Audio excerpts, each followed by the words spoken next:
I understand what happened now. All right, so now we do have sound. Oh, I understand what happened now. All right, so now we do have sound. Oh, wait, hold on. This is like Inception. This is great. Wait, hold on. This is like Inception. This is great. Good times. All right, so I figured out what happened. So I had muted the mic on the OBS, the streaming software, and you have to go through like three different things to do it. But we're back. We're here. It's good to go. So you guys missed my early diatribe about sneezing. You may have saw me sneeze on camera, but I just seasoned some steak, a little snacky poo after the live stream, a little reward. So I gotten some pepper all up in there. I don't have the Rona. Actually, it's so cute too. So this little quarantine thing is very strange times. But my daughter is friends with one of our neighbor girls, and it's great that they're BFFs. It's really cool, and they live across the fence in the backyard, and so they've been having play dates where they're on either side of the fence. But one of the days she was like, "I don't have the virus. I can come play. I can come play." It's like, oh, so cute, so cute. But anyways, we're back. Thank you very much for coming along on the live stream. We have a nice little core of daily live stream viewers. It's really awesome. Thank you very much. If you're a brand new one, 11 a.m. Central Time every single day as we get through the off season. And for me, selfishly, it's really great because we get some more reps in talking, because being mildly okay in front of the camera, like, it does take a while. Like, no one is just born, being good talking to a camera. So it's good for us. I mean, we get 45 minutes to an hour in every single day with you guys. We get to make some more hashtag content. It's always a good time. And also, if you're watching on demand, that's cool too. It's cool too. Like, not everyone has a free hour at 11 a.m. Central Time. We all have different schedules. We all have different lives. We all different stuff. But thank you very much for making us part of your day. If you want to support the channel, hit that join box down below. Become a monthly or platinum Jerome. Get yourself a purple check mark. Do that up. We got some Q&A, as well as I was going to go through the Packers schedule and be like, that's a win, dog. That's a loss. That whole thing. But all right. So let's get into some Q&A first. And we'll get some shout outs here in a little bit. B. Woodall, how worried are you for the Vikings if they get off to a slow start due to the tough first month of the season? Because to me, I see no easy wins, even against the Packers. Well, certainly a concern. Let's bring up the schedule. Because I'm not one into the military industrial schedule complex. I make my own spreadsheets. That's a win, dog. That's a loss. All right. All right, so yeah, the Vikings up to the bye. So right away, I mean, you got the Packers at home. You're on the road against the Colts. You got the Titans coming in, AFC Championship game participants. Texans will be tough, just in spite of Bill O'Brien, just because of Deshaun Watson. And then you're at Seattle, and then you're at home against the Falcons. Where, I mean, Rosalie, we said at worst this could be 4-2, but I mean, in practice, this could be 3-3 as they head into the bye. Or what does this team do if they head into the bye 2-4, even 1-5? Because still haven't heard anything about a Mike Zimmer extension or a Rick Spielman extension. I think Spielman more likely to get one than Zimmer. I think Zimmer's actually fine playing as a lame duck this year, but it's something that the Vikings will have to face, because early on, that tough schedule is tough. I mean, before the schedule even came out, we said on paper, this is a really tough road to hoe, especially with all the road games. You got the Cowboys coming in, and the Cowboys are no slouch either. And then the way that it broke down, 3 of the last 4 games of the season are on the road. 2 of them are in division, blah, blah, blah. But I'm still optimistic. I still think this is 11-5, staying alive type schedule. Next up is John Q. What roster moves would you make to sign Larry Warford? I cut Reef, use Ezra at tackle right out of the gate, and make Pat a backup. Give him a good signing bonus, and bring back Klein for cheap. I would do all those things. Yeah, and I understand. Larry Warford isn't a scheme fit. He certainly is a bit of a plotter, but you know who else is a plotter? Josh Klein. And at a certain point, overall talent does trump scheme. And plus, it's not like the Vikings run outside zone every single run play, which I would be okay with. Like Alex Gibbs, who's one of the pioneers of the outside zone, he's like, all you need is 2 plays. Outside zone right, outside zone to left. And frankly, when the Broncos were making those Super Bowl runs back to back with Terrell Davis and company, that's basically what it was. It was Tom Nalen, Mark Schlereth, Gary Zimmerman to the right and to the left, and winning Super Bowls. But the Vikings, I looked up, I think they run outside zone, or they run zone concepts in the running game 68% of the time, so about 2/3, but a third of the time you're still running man, you're still running gap, you're still running, hey, go kick that guy's ass. And Larry Warford is super adept at doing that. He's great in pass protection as well, even though 2019 had a down year, but he is going to have demand. I think he will probably get around $10-11 million per year. So cutting Reef and freeing up some of that cash certainly would make sense. Using Ezra Cleveland at left tackle right away would make sense. Get rid of Pat Elflein. I would do that. And then bring back Josh Klein to compete. Sure. Preach Paul. The nice thing about the season is that everyone is going to have a rough start, but I believe with some continuity, we have scattered on offense and defense. We'll be fine. What's your opinion? I fully agree. Having Kubiak in the fold is huge, even though Stefanski was OC, the daily play caller. I think a lot of the concepts, a lot of the scheme was Kubiak. So having Cousins in that scheme for the second year, I think that would be really important. Also, offensive line, they're going to have some decent continuity up front.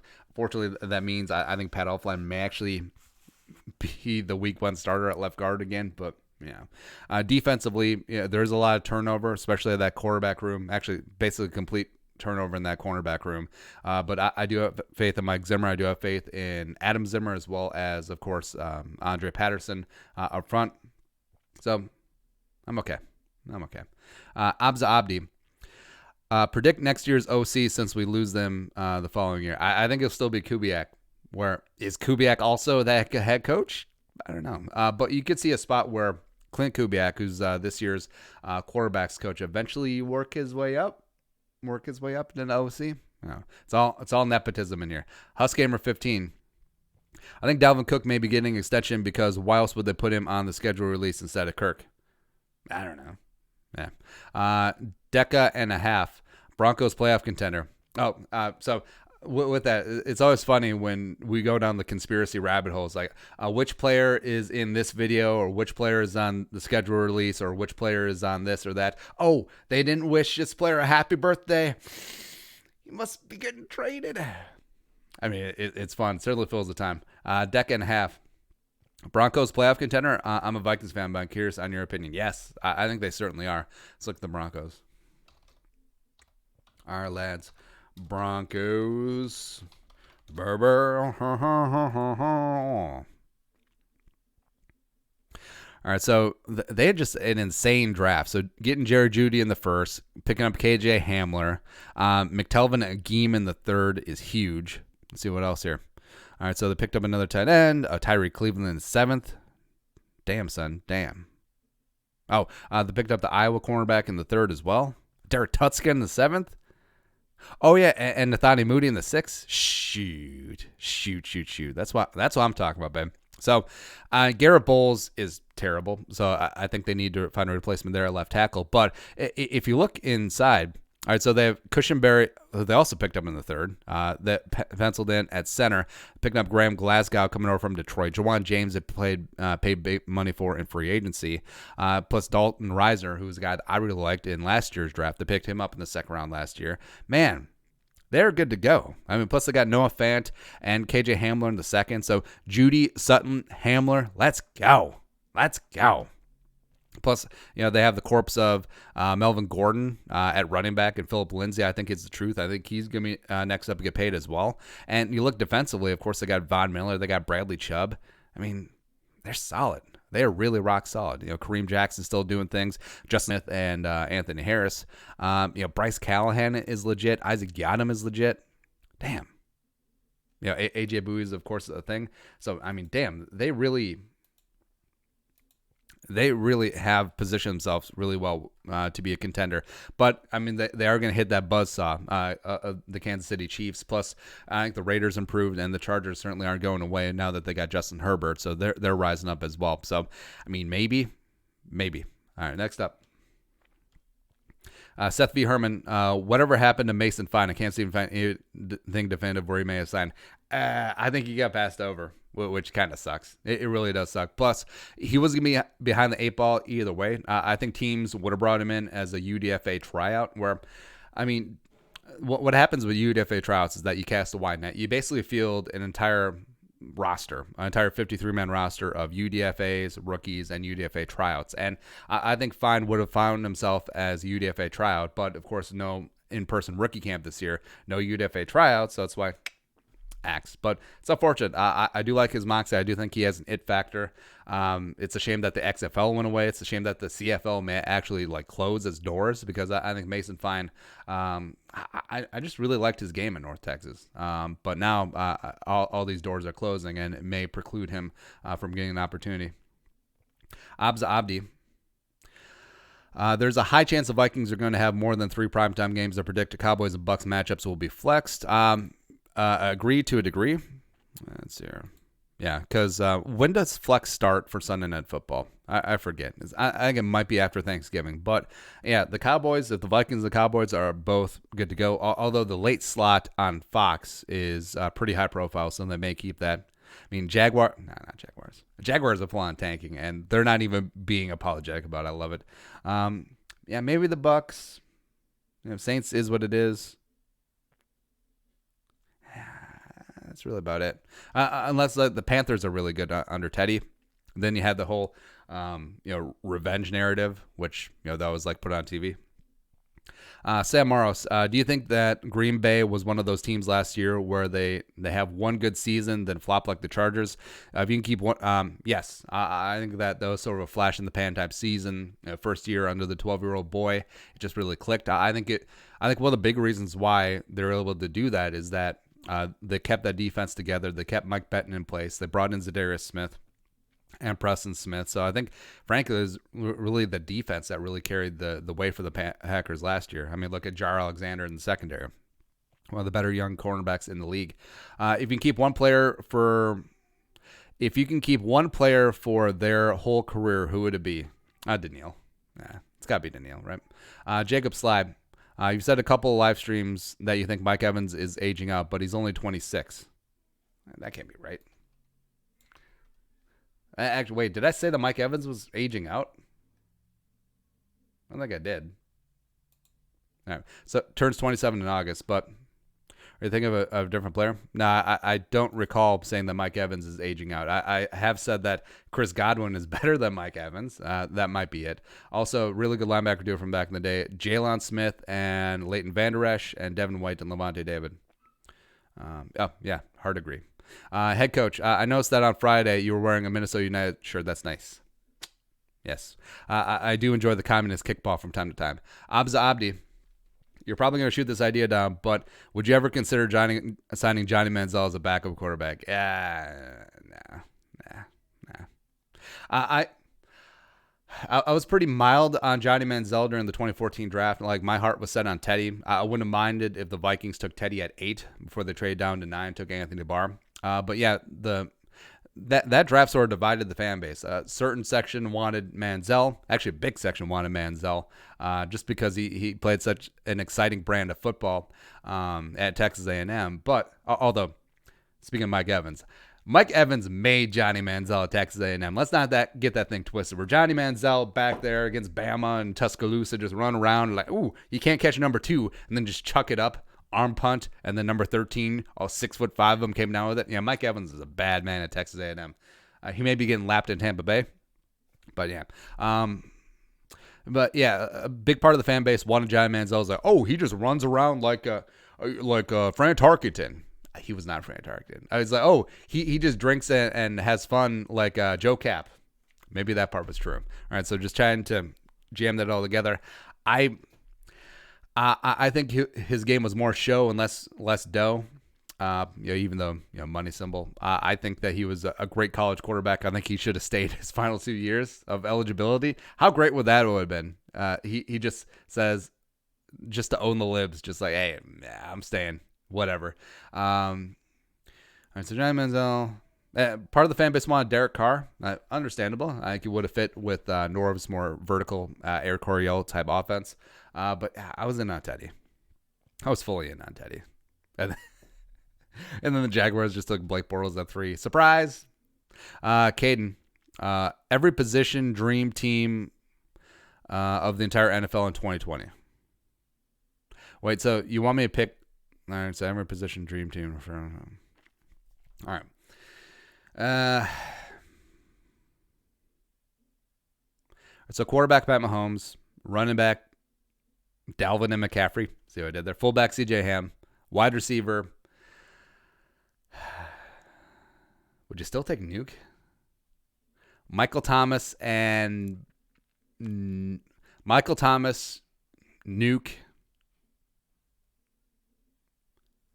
and Julio or OBJ toss up. Tight end. Part of me wants to say Gronk, except it's not, just because he's been aged out. Actually aged out. Say Kittle. Left tackle Ronnie Stanley. Guards Zach Martin. Who else do I put in there? Actually, let's look at the All-Pro team. 2019 All-Pro.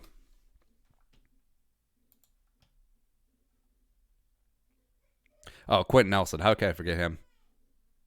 I would take Kelsey. Could go Rodney Hudson for sure. See, tackles, just taking sides out of it, I would say Stanley and Bakhtiari. Respect where it's due there. Yeah. Let's see, edge rushers. So I would take, on the edge, I would take Daniil.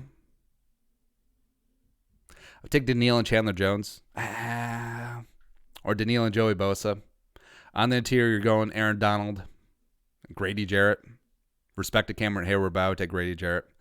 Linebackers, I would take Kendricks. And Darius Leonard. Yeah, I would. I mean, Bobby Wagner, I think, is legit aging out. DeMario Davis is whatever. Yeah. Cornerback-wise, Gilmore and Trey White. I mean, that is pretty straightforward. Oh, the Ravens have just... Actually, I may go Gilmore or Marlon Humphrey. It's really, really close, though. Safety, I'm going to go Justin Simmons and Anthony Harris with Harrison Smith as my third one. Yeah, respect Jamal Adams, respect Minka, but you know what it is. Oh, Marlon Humphrey made it on there. There you go. Kicker. Is it still Justin Tucker? Is it still really? Yeah, I take all these guys. All right, there you go. Next up is Mo Abdul 99. I heard that only the Bears Texans are interested in Warford. Is that's just rumors? You take everything with a grain of salt, right? It was rumor that the Bears were in, and then rumor that the Bears were out, and blah blah blah blah blah blah. Livestream. Let us know where you're watching from. I'll give it a couple of shout outs. Love you guys. Next up. Brian Niaz, what do you look forward to seeing in Vikings Week 1 matchup against the Fudge Packers? Also, how long into the season will it take for Aaron Rodgers to have his first sideline tantrum against Matt LaFleur? I think that will be Week 1, immediately Week 1, where, I mean, no training camp, no preseason, just coming cold. 12-year-old boy just freaks out on Aaron Rodgers, actually the other way around, on that sideline. U.S. Bank Stadium where it's completely empty, where you can hear that's also something that's going to be unique. If there is empty stadiums, you're going to hear every single word that's said on the field, on the sidelines, especially things that are shouted. You're going to hear the cadence loud as day. You're going to hear the ish talking between the cornerbacks and wide receivers. In the pileup, you're going to hear all the curse words and nut grabbing. It's going to be fantastic. It's going to be really interesting. I'm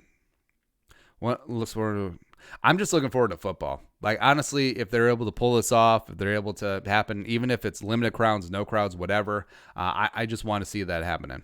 A carnivorous mustachio the third. Oh, it's my picture. I look like Hitler with an afro there. Best free agents for the Vikings are still out there. So Everson, Josh Klein, Larry Warford, Logan Ryan, and a partridge in a pear tree. Brandon Herter, what is the best case scenario for the Vikings' last 3 roster spots? The aforementioned names that we just said. A couple of shout-outs. Let's see here. Leighton Engen, Skull from Preston, Minnesota. Southeast Minnesota represent. 84 Skull from Torrington, Connecticut. Skull Vikes, Saskatchewan. Isaac Ruprecht, Pickerton, Ohio. Seth B. Herman from Moorhead. It's Cyberbully123, Mom's Dungeon, California. I hear that's beautiful this time of year. Purple Rain, Wausau, Wisconsin. Not Das Skull from Mogadishu. Sweet. I mean, if he's actually watching from Somalia, that's awesome. Brandon Herder Skull from Scottsdale, Arizona. Rogerio Skull from Sao Paulo, Brazil. We're actually really big in Brazil. Brazil, like UK, Germany. It's awesome. Glad we could connect. Glad you guys are coming along on the live stream on this Monday, as we're just coffee. Lots of coffee a day.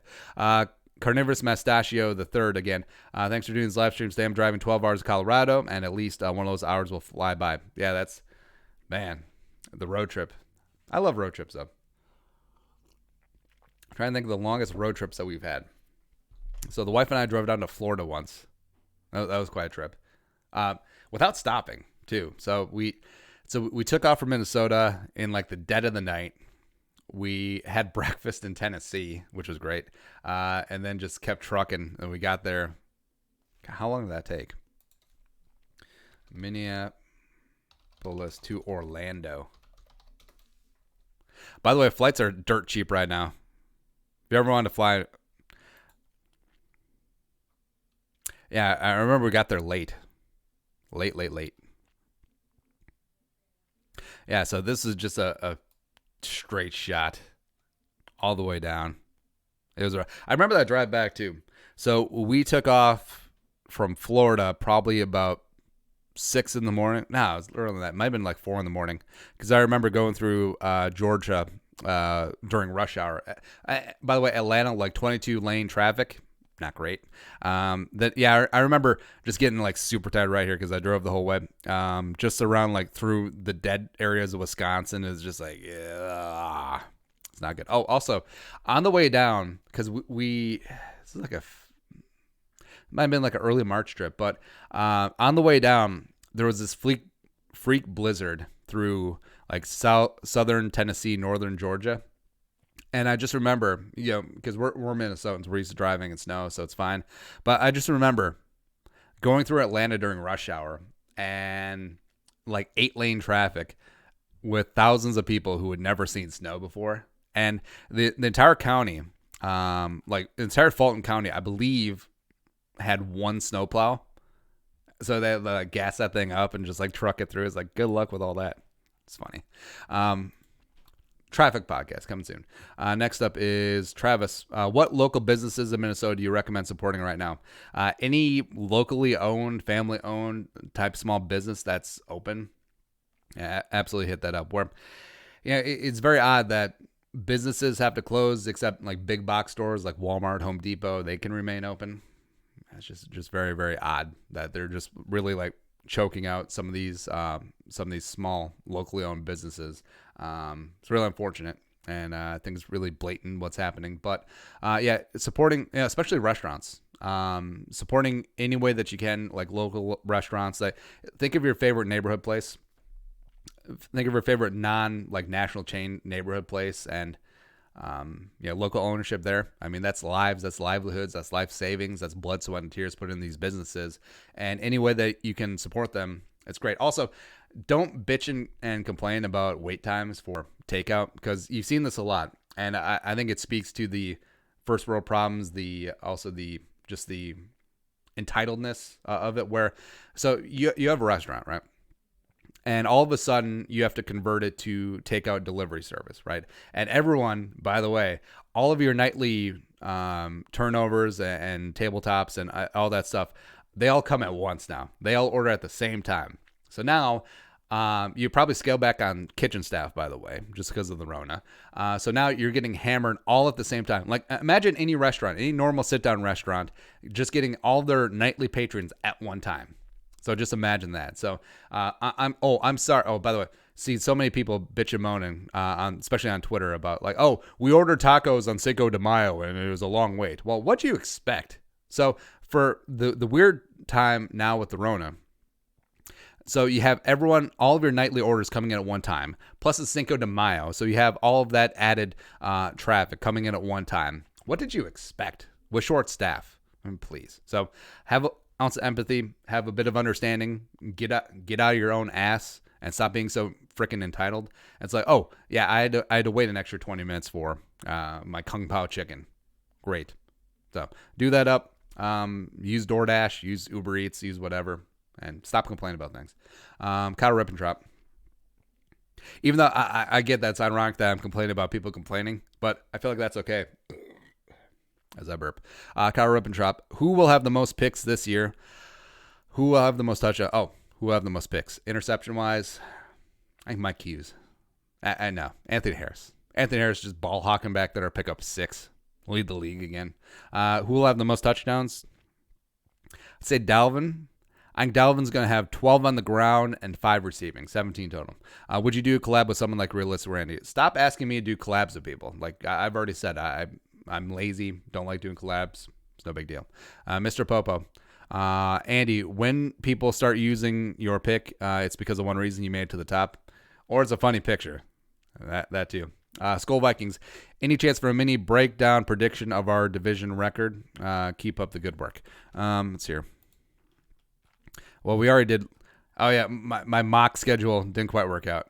What can you do? All right. So, division games. Here, let's pick wins and losses. So, Packers, I think they get it done at home. Win. W. Keep going. I think they lose on the road at Lambeau. What can you do there? Lions at home. Win. Bears Monday night. I don't know why, because I think the Bears are going to be very shitty this year. It hurts. Bears get it done at home. There we go. So 4-2 in the division. You take care of business at home. Better than last year. Next up is Central. Was the current chance that Everson comes back? I think that it's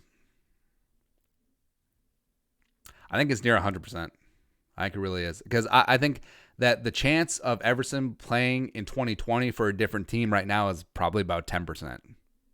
Because I think his options are extremely limited just because of the weirdness of this offseason, the fact that he can't get in another team facility for medical checks and whatnot. So I think that it's nearly 100%. Like if he plays in 2020, I think it's going to be for the Vikings.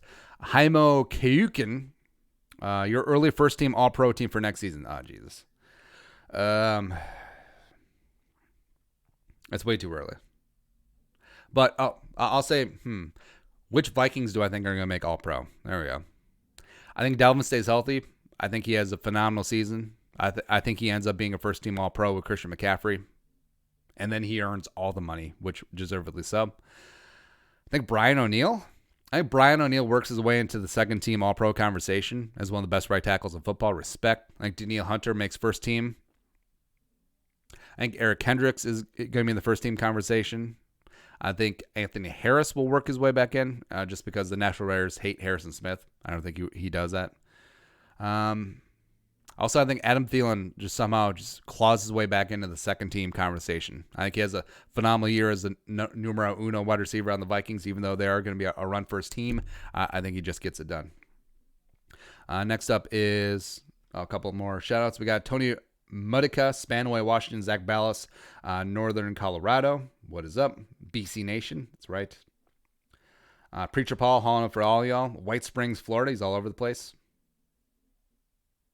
Stanley Moros, who's a monthly or platinum Jerome. Check out the purple checkmark. Get yours. Hit that join box from Scranton. That's right.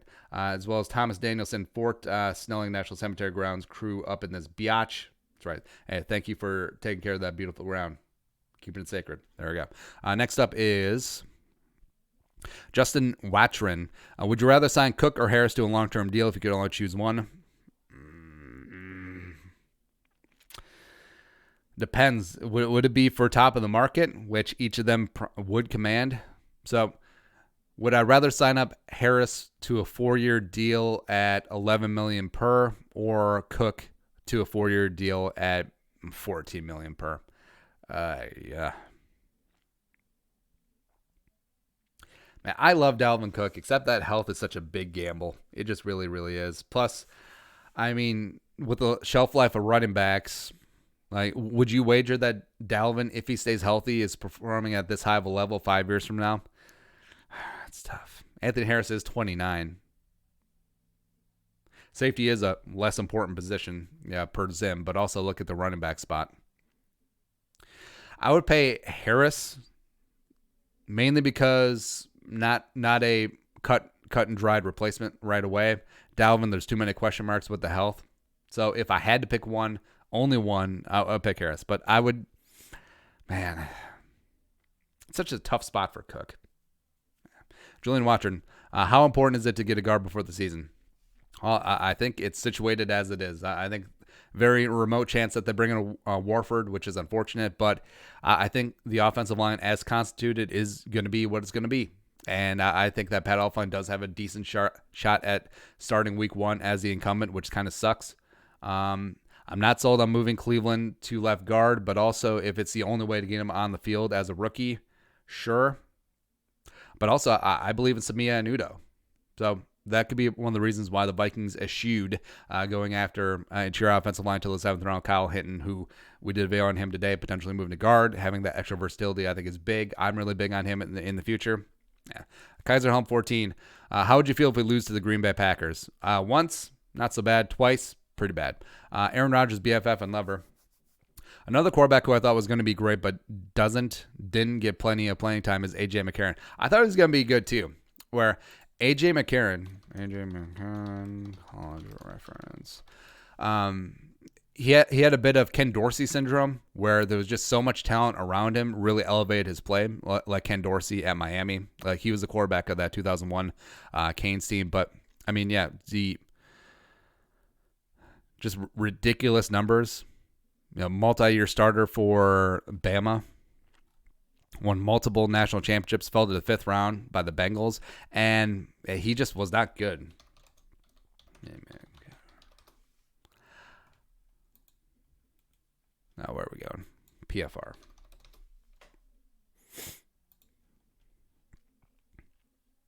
Yeah, he just was not very good, like at all. So 15 career games, 4 career starts, 62% collision percentage, 6 touchdowns. Just not great. Actually, these numbers on their surface are not bad, but his level of play just is not good. Plus, where is he now? Was it with the Texans? That makes a lot of sense. All right, so the Texans sign him or did they trade for him? Signed a 1-year contract with Texans. So he's backing up Deshaun. And hell, maybe Deshaun will be abducted by aliens and it'll be A.J. McCarron week 4 as the Vikings visit the Texans. Again, not that we're wishing that on Deshaun, but man. Stanley Maros. Pancakes or waffles? Pancakes cooked in a little bit of Crisco on a hot grill. Get that little outer crunch. Waffles are OP as well. Well, I think former St. Paul resident, the late, great Mitch Hedberg, RIP, explained it best. Where pancakes, which is great. Right? I really do like pancakes, though. Except one pancake is plenty. The rest of it, you're just like eating cake. Like I don't know how anyone could do a pancake eating contest where that would be just rough. Where waffles, they can be light, they can be fluffy. They're the easiest one to like healthize. Whereas if you make like pancakes with like alternative flour or whatever, they're just currently kind of meh. But you can really fake a waffle pretty good. Where you use protein powder, you can use egg, you can use those 2 ingredients. That works out pretty well. Plus, yeah, the syrup trap thing is good. World record pancake eating. I want to know what the world record for pancakes is. 113 pancakes? Competitive eater Matt Megatoad Stoney. You don't say. 118. Jeez Louise. Wow. Oh, man. Just volume-wise, that makes me sick. But I will say, though, so you get sick of pancakes faster than waffles for sure. But also, like, no one really joneses for a waffle, But you do every now and then get the jonesing for one of those pancakes, right? And I'm talking about like real pancakes. I'm talking about like IHOP or Perkins, like full on, like golden, just like. And if you're a Perkins and you got the tricolor syrup, you always go for the purple one.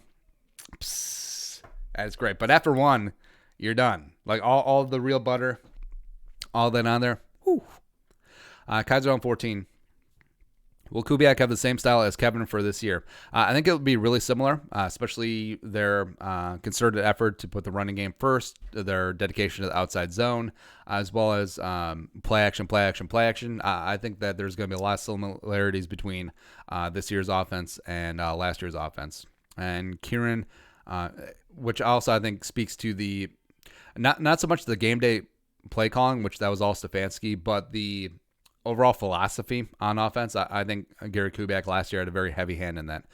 Kieran will be Dantzler, Gladney on the outside, and Hughes in the slot, or will Holton Hill get the nod over Dantzler? Love Channel, keep up the good work. I think that Hughes will initially get the nod over Dantzler, but yeah, I think that they could even use the rotation that they used last year, where last year the rotation was more because they had to. But now it's more of a get to, and the fact that you have a bunch of young up-and-coming cornerbacks who all bring a little bit of something different to the table. So I think that all four of them will be deeply involved in the cornerback room this year. But I think that if there was going to be three starters, I think Hughes would get the nod slightly over Dantzler to start.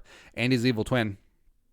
Do you think players spill the beans when they get traded to a new team and play their former team, or is there a honor code? I think they spill their guts fully. Where a lot of times players, especially if they were let go on acrimonious terms, they're like, all right, so this is all right. So say, who should we use as a comparison? So generally in season, when the same coaches are in place. So say that the Vikings pick up a player from the Packers, right? They pick up a practice squad player from the Packers. And then all of a sudden, that Packers player is going to sing his Weasley guts out, especially the Packers. They don't want me, man. How come you don't want me? So, all right, so this is what, so say, I see Packers roster. Let's make this really juicy.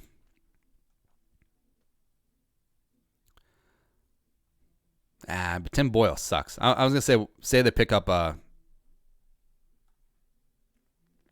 No. All right, whatever. So say the Vikings pick up Tim Boyle, even though Tim Boyle sucks, just for illustration points here. So say that the Packers cut Tim Boyle, the Vikings pick him up, put him on the practice squad or whatever, and then Tim Boyle's pissed off. How come the Packers don't want me, man? They put in 3 years with me. As I came in here, gave my heart and soul to the Packers. All right, so this is what the 12-year-old boy likes to do. His tendencies on third down. This is what he likes to do against this personnel. This is what Aaron Rodgers, blah, blah, blah, blah, blah, blah. And Tim Boyle, run the scout team, practice against Mike Patton's defense every single day. Here's what they like to do. Here's their tendencies. Here's this and that. Here's what Zadarius Smith likes to do. Here's what the cornerbacks wise. Here's what Jared Alexander is bad at. Here's what Cam King is bad at. Blah, blah, blah, blah, blah. Yeah, I think he was singing Weasley Black guts out. Except for Vikings players, because Vikings players ain't no snitches. That's right. Next up. But yeah, you do see that often where teams will pick up the rivals players or teams that are coming up on the schedule. They'll just magically pick up a player or two that was in camp with them or previously on the roster, or call up one of their practice squad players. Yeah. Stanley Morris. Ever watch How I Met Your Mother? I've only seen it for the Vikings fan guys, the Jason Segel, his character. So I've only watched it for those references, but other than that, I never really got into it. Like, I know that Neil Patrick Harris's character Barney is awesome. I know that the Ted guy is kind of a whiny bee. Something to do with a French horn. I don't know. But it's one of those shows that they're shows that you want to get into, except they're so long. And they've been on air for so many episodes. Like, how many episodes is How I Met Your Mother on?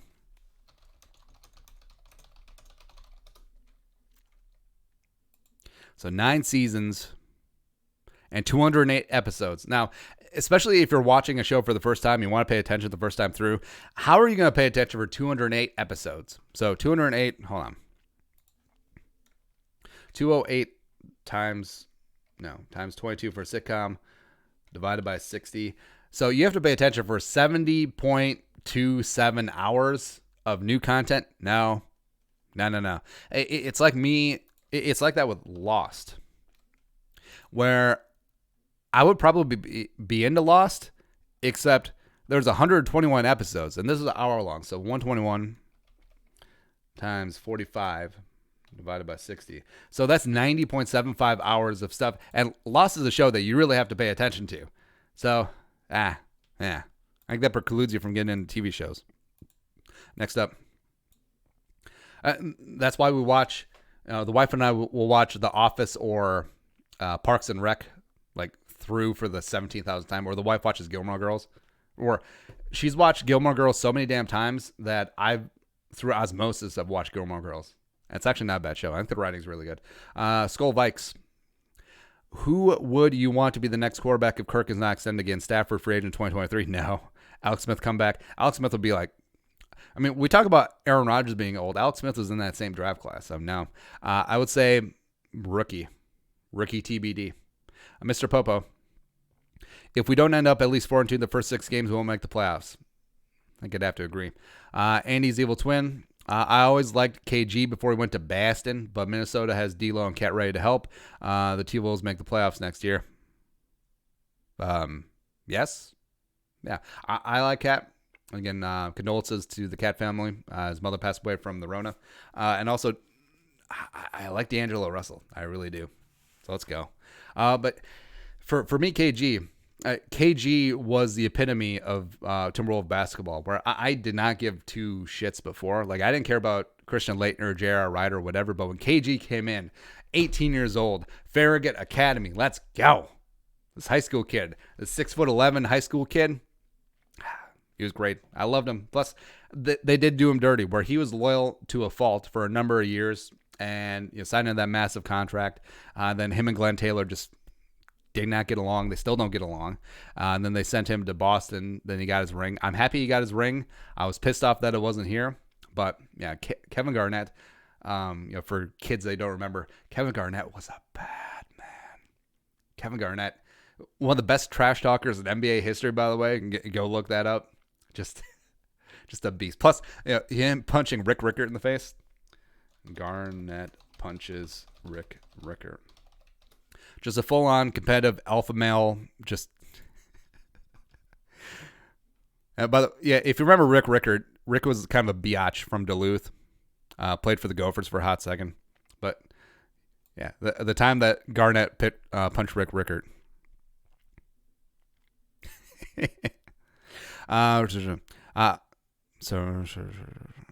I was a rookie proving myself and going in there and giving it my all. He was reigning MVP at the time, and I was going in there and not holding back. And I was playing well, and for whatever reason, he didn't like that, Rickard said. Maybe I hit a jumper on him, but he sucker punched me. All I think of is I was playing better than he expected, and he didn't like that I was playing against him. Growing up against a guy. So, after reading all that, I'm guessing that Rick Rickard was a punk biatch, and then Kevin Garnett put him in his place. So, there you go. Next up is head coach. Do you watch Undisputed with Skip and Shannon? Nah. Like we said, we don't really consume a lot of sports media. Like, we don't really watch TV. Well, no one watches TV anymore, especially daytime TV. We don't listen to podcasts. We don't do anything like that. Oh, we do listen to Dan Jeremiah's podcast, Move the Six. Bucky Brooks. It's a great show. Butt Nugget. Who is the best wide receiver of all time? Randy Moss is not even close. Mo Abdul 99. If we were to travel, actually no. Let's go back. So PFR Jerry Rice. So let's talk about Jerry Rice, right?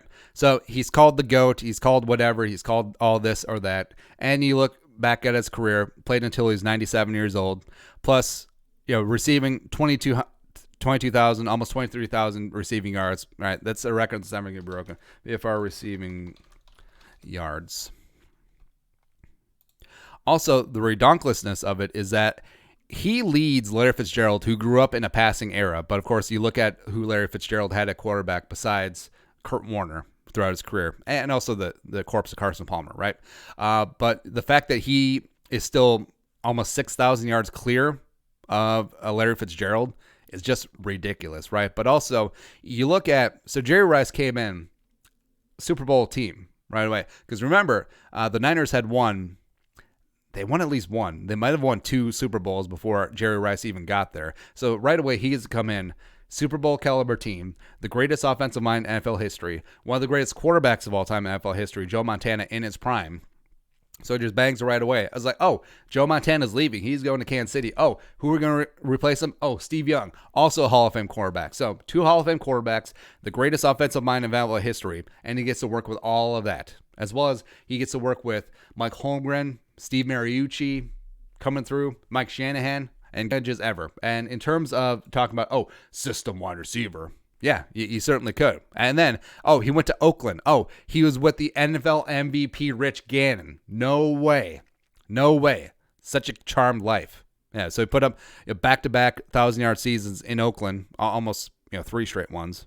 Cool. So, yeah, Jerry Rice, if you look back, if you give Larry Fitzgerald, Randy Moss, Terrell Owens, well, Terrell Owens was in San Francisco also, but yeah, whatever.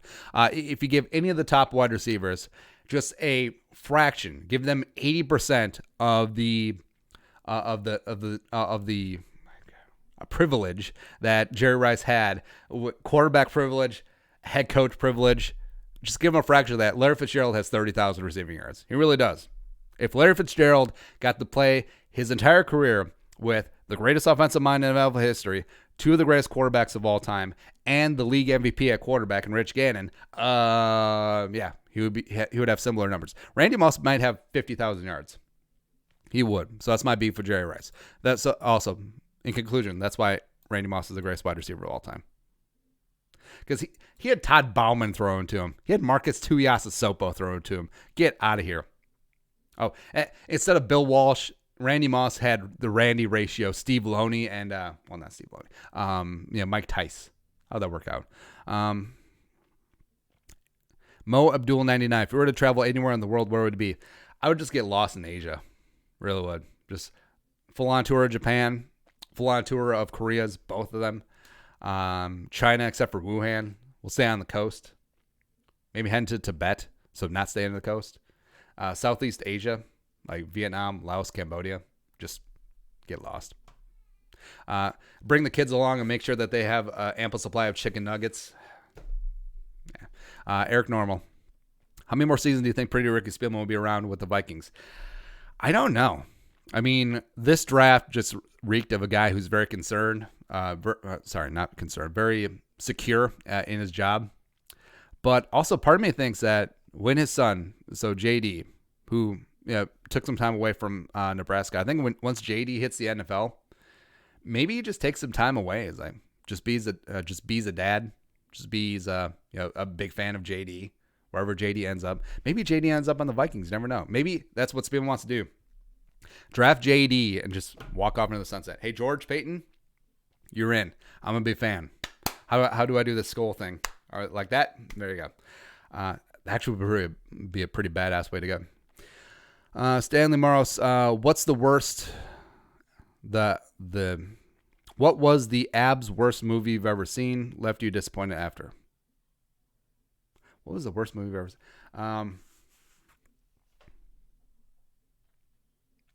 Rollerball. Rollerball reboot. Reebok. So 2002. So I was a high school sophomore. I remember seeing this in theaters on a date, right? So look at this giant piece of garbage. So it was a remake of, I believe it was a James Caan movie from back in the day. Rollerball, 2002. But it had Chris Klein, who was famous for the the American Pie movies. LL Cool J. My head is like a shark fin. LL Cool J has been part of some of the worst movies of all time, by the way. So, we'll get into that in a sec. As well as Rebecca Romaine Stamos. And I just remember watching this, and this was just a giant piece of garbage movie. It was not good at all. And I remember at the end where I actually said F you to the movie, where they're like, I remember the last line of the movie was Rebecca Romaine Stamos looks at Chris Klein and is like, how about if we finish this in bed? Just like, how stupid do you think we are? Are you kidding me? Get out of here. But yeah, IMDb, LL Cool J. Where LL Cool J has actually turned himself to a damn good actor. Like, I think he's more known now for being an actor and like a TV presenter than he ever was as a rapper, which he was a great rapper, by the way. Ladies love her Cool J, by the way. But yeah, his filmography, let's see. See, Any Given Sunday, Julian Washington, he was phenomenal there. Deep Blue Sea, though. I mean, Deep Blue Sea was basically Sharknado before it was cool to be a really bad movie. Let's see here. Okay, so no. So Rollerball was terrible.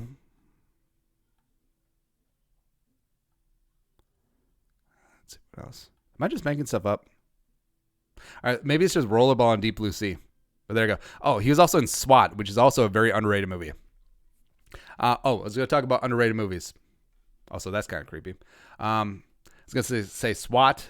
I was going to say Euro Trip. It's a very underrated movie. Muscoozy. Yeah. There you go. Next up is Brandon Hurt. Andy, there's no sound. Well, we got it fixed. Don't worry about it. Lastly is Nathaniel Kaufman. How is the absolutely garbage O-line going to be better and protect mainly pocket passer Kirk? There is no continuity, and Klein, their best player, was cut. Rookie cornerbacks are cutting on rookies, contributing immediately as well. Foolish Collins. There is no other option. There really is no choice. It has to work out, and there you go. So that is it. That is the live stream. Everyone who watched live, thank you very much. Also, big props to everyone who caught it on demand. If you want to support the channel, get yourself a purple check mark. Hit that join box. Become a monthly or platinum Jerome. Sorry about the technical difficulties. It was all me. It's all my fault. We'll fix it. Don't worry about it. But until next time, Skull, production value.